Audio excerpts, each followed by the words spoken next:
final guest. He is a friend of the program. We've had Kevin Wall on before. Pleased to be joined by the editor of Noon's Magician with the season now 9 days away. Kevin, it's almost time to kick this thing off. How are things? Things are great after that intro. Appreciate that. All right, so you guys just put out a story about the biggest question marks heading into the football season. So I guess let's start with that. And as you see it, what are the biggest question marks facing Fran Brown and the Orange in 2024? I think, in-game coaching for Fran is the big question mark I think everyone has in mind. Obviously, we have no questions about his recruiting and motivation, but those in-game decisions. From a personal standpoint, I think I'm looking to see if the offense can really revert back to those De Leon Pasqualoni days where it was the more multiple offense and really keep defenses guessing. I know Fran's hinted at the influence that De Leon had on him coming up as a young coach, and I think depth is great. But you guys know, you watch the modern game, and the teams that are successful are the teams that can run out of what look like passing formations and throw out of what look like run formations and really keep defenses guessing. And so I think if Syracuse can find success at the offensive line and be able to be unpredictable, out of their formations, I think that's going to go a long way to the success of the season. You guys are also releasing a series about the record possibilities. So let's run the gamut here, Kevin. I guess, and we've talked a lot on the show about worst case scenario, best case scenario. What is the worst case scenario in your mind, and what would have to happen for that worst case scenario to come true? Yeah, we started that with a worst case of 5-7, and I think that's just really not getting breaks in close games and injury problems. We've seen what that's done to Syracuse in the past, especially at the quarterback position.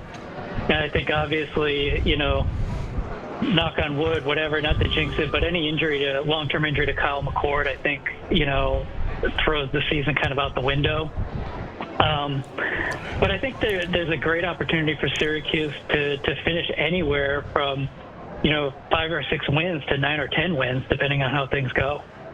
You brought up Kyle McCord. I think here in Syracuse, everybody is sold and can't wait to see him, and huge upgrade from Garrett Schrader and so on and so forth. You ask the fans in Ohio State, at least a lot of the fans in Ohio State, and they're kind of like good riddance, like no big deal. Like he was what he was, but we're better off without him. Why do you think he's not getting maybe the national attention? He wasn't in the Manning Award watch list, for instance, and 5 other quarterbacks from the ACC were. Why do you think he's not getting some of the national attention that maybe Cuse fans think he should get? I think last year people looked at him as a product of that system. He had Marvin Harrison Jr., he had skill position guys that are NFL prospects or first-round picks, and so they figured he was the game manager. His job was just go out there and not screw it up. And I think people look at the Michigan game, right or wrong, they look at that last impression, and Ohio State didn't get it done, and so they figure a lot of that goes on the quarterback, right or wrong.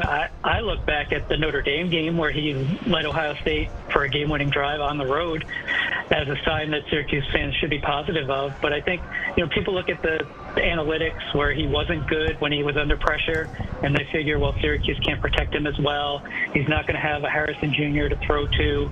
The talent around him is not as good, but don't expect him to do well. And I look at the opposite. I think there's an opportunity for him to kind of prove people wrong about him and what he brought to that Ohio State team. And I think Harrison even said that, people underestimate McCord's ability. So I think that's the biggest reason for Syracuse fans to be excited, heading into next week.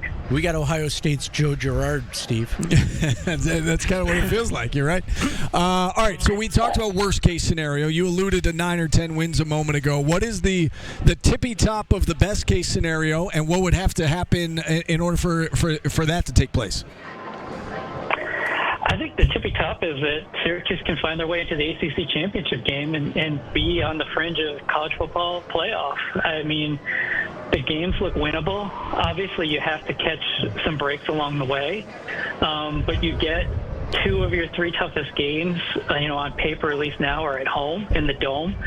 So if the team can get it off to a good start, even if they drop a game at NC State, If they come into that Virginia Tech game with one loss, you know, and you've got 40, whatever, 2,000 or 3,000, whatever the capacity will be inside the dome, you know, waiting for the first time a November game has meant something to this program, and you know, since 2018, you know, I think there's a chance that, you know, it's hard to win on the road in college football, and Syracuse, you know, getting their tougher games in the dome could play to their advantage, and I don't think it's a realistic ask to think that the Orange could make the ACC championship, but I do think it's a best case scenario if things break right.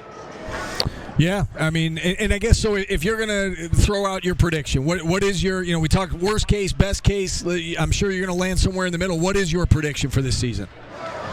Yeah, I'm going to land at 8-4 right now. I think NC State's going to be a tough game to win. I look for Syracuse to drop one of the other road games, whether that's Cal or Pitt, and then it's going to be tough to win all three of Georgia Tech, Virginia Tech, and Miami, especially those last two. I think if I had to pick the four losses, I would say NC State, I'd probably say Cal on the road, and then Virginia Tech and Miami. What are you expecting attendance-wise for that opener against Ohio? I think push 40. I think there's still a lot of people in this area that are playing wait and see. I do think that there's a lot of buzz and interest in the program, and I think, you know, if they can get to 40,000 for Ohio Labor Day weekend, I think that's a great sign moving forward. You know, Paulie brought up a question earlier in the show. I want to ask you, we both agree that Kyle McCord is the one guy, the one individual this team cannot lose. Who's the second most important individual on this team that they can't afford to lose, or is irreplaceable to some degree? I'd probably go Marlo Wax or Jack Stonehouse. It sounds weird to say a punter, but I have a feeling, like, I'm not sure if there's anybody behind Stonehouse, but I think Wax on defense does so many things that allow the rest of the defense to function that I'm not sure that Syracuse has a player behind him right now that could step in and fill that role that he does in the middle of the defense. Yeah, all right. I like it. We certainly brought up him. We certainly brought up Justin Barron as well. I think Paulie said Aronde Gadsden, so a few choices there. All right, Kevin, any final thoughts here about the season, about the opener, about SU football before we part ways? I would just say that this is probably the first time in a while that I feel like there's a general buzz about the start of football season and not just people wondering when they're going to get to basketball. And so it's exciting for those football fans. Yeah, no doubt about it. Kevin, thanks so much for coming on. Enjoy the start of the season. I'm sure we'll talk again soon. Sounds great. Have a good time, guys. All right.